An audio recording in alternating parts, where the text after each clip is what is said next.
Here is the Itsy Farm compost bin. We put this up about 3 or 4 weeks ago. It's a 3-section bin made with pallets that were free for the asking at a local construction site. We made it in sections so we could have material in various stages of decomposition. The pallets are all screwed together with 3-inch galvanized deck screws. You can see I've got some grass clippings here in the first bin. I've mixed them with cow manure from a nearby dairy farm.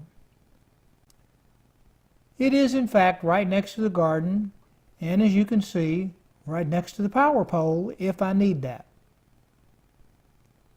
Ask your local big box store or a nearby construction site for some pallets. 3 or 4 pallets equal 1 compost bin. By the way, don't put a pallet in the bottom of the bin like I did. Leave the bottom as a native soil. Have fun, and thanks for watching.